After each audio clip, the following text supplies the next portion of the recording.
Yo, what's up mga bossing? Magandang tanghali sa inyo. Hapon na, alauna yata mga bossing. Magandang tanghali mga boss. Meron tayong GMC. Ang problema mga bossing ay nawala ang lamig. Okay? So, na-trace namin, nilagyan namin ng gauge. Wala nang lamang refrigerant itong ating GMC na to, no? Zero. Okay, so nag-testing kami ng nitrogen para malaman namin kung nasaan ang leak. So naglagay kami ng hangin. Ang nakita namin may problema mga bossing, sobrang lakas ng pagbaba or pagsingaw ng ating kinargang nitrogen. Tinrace namin kasi sa ibang linya, wala kaming nakita, pero nakita namin sa likod. Oy, shoutout sa Rapid Tulpo in action ha. Ano yata to? Quezon City mga bossing, District 4. Okay mga boss, nakita namin yung leak dun sa pinakang evaporator. Diyan sumisipol o lumalabas yung kinarga naming hangin o yung ating nitrogen. So papababa muna natin para makita natin kung kaya pa bang i-repair. Kasi sobrang lakas Pero nakita ng ating mga kasamahan na parang gumasgas ata doon sa pinakang housing ng ating evaporator. Pero malalaman natin yung mga bossing pagka na pull out na ng tuluyan doon sa ating housing ng evaporator, no? O yun, no? Pakita namin sa inyo kung nasan yung position ng leak.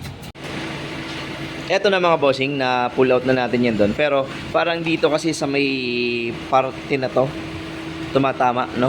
Kasi itong side na to may coma, pero yung kabilang side napakatalim nitong labi na to. Parang dyan namin nakikita sumisipol mga bossing.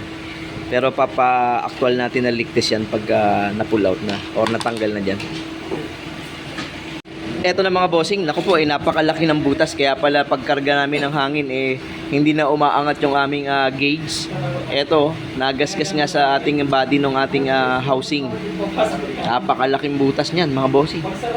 Ayan, so tatry na lang namin tong hinangin, no? Diyan lang naman sa labas ang problema, kaya magagawa natin ng paraan to.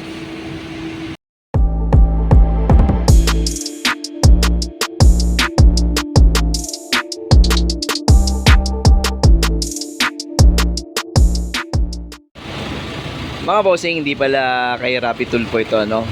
AXIS party list mga bossing, pero si Councilor Igayap ng District 4 mga bossing, no? Shoutout at syempre sa Tulpo Brothers, shoutout sa inyo mga idol. Ayun, kasi sabi ko nila Rapid Tulpo. Hindi pala mga bossing. Pakita lang namin sa inyo yung setup nitong GMC na to, ano? Ginamit nila na compressor 508, pero mukhang maayos naman na yung ating mga Singapore siguro to. Hindi siya yung replacement, pero syempre alam ko China ata to, so pero mukhang goods naman. Tapos may setup siya na condenser dyan. Tapos yung nag-install sa likod ng evaporator, naglagay din sila ng condenser sa ilalim mga bossing. Nasaan ba yun? Sa kabila. Andito, buti hindi tinamaan, may bangga dito. Andito nakaposition pa naman.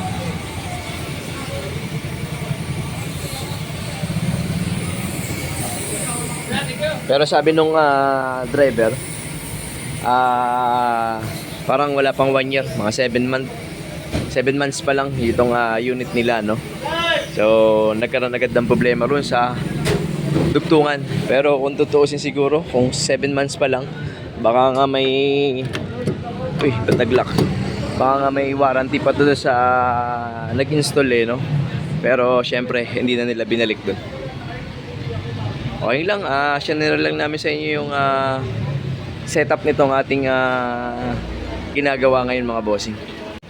Eto na yung ating evaporator mga bossing na ni-repair at hininang natin. Wala naman ang leak. Ayan, taas nga natin. Ayan yung ating hinang mga bossing. Saradong sarado, very good naman ang pagkaka-welding o pagkakahinang natin. Wala naman siyang leak. Meron siyang pressure na 250 nitrogen. So okay, very good. Nilagyan na rin natin ng goma yung ating pinakang labi nung gumagasgas doon sa ating evaporator mga bossing ngayon. So makapal na to, hindi na yan magkakaroon ng gasgas yan dyan. Tapos dadagdagan natin ng yung paikot para hindi mag-vibrate yung ating evaporator. Mga bossing, nakapag-load na tayo ng refrigerant dito sa ating JMC. Ang problema natin, based sa sinasabi ng ating gauge, nasa 50 lampas yung low side, tapos mababa yung ating high side. Mga bossing, ibig sabihin nito, yung compression nito ay may konting damage na. Okay, kasi bakit? Mababa ang low, ang high, tapos mataas ang low. So may problema na sa pagdating sa bomba. Palagay ko yung plate valve, sa 5 plate valve, baka may isa o 2 nakaangat na yan. Kasi dapat yan, mataas yung reading ng high side kung malakas ang power ng compressor. Pwedeng sabihin natin dahil walang araw mga bossing, pero iba kasi yung nakalagay ka sa 150 pataas. Pangalawa, yung low side dapat nakababa ka man lang at least 30 o 35, 40. So hindi siya ganun ka-power, no? Pero dahil yan lang yung ginawa natin, pinix lang natin yung leak, magbibigay na lang ako ng panibagong quotation para sa kanya, no? Okay? Okay mga bossing, goods na tong ating JMC. Papaobserbahan na lang natin sa kanila yan at nasabi na rin natin yung nakita natin sa ating reading o doon sa gauge natin, no? So kung magkakaroon ng trouble doon sa sinasabi natin, problema na tayo kay compressor. Okay, ayun lang mga bossing. Maraming salamat sa inyo at syempre, ingat lagi at God bless sa ating lahat. Thank you mga bossing.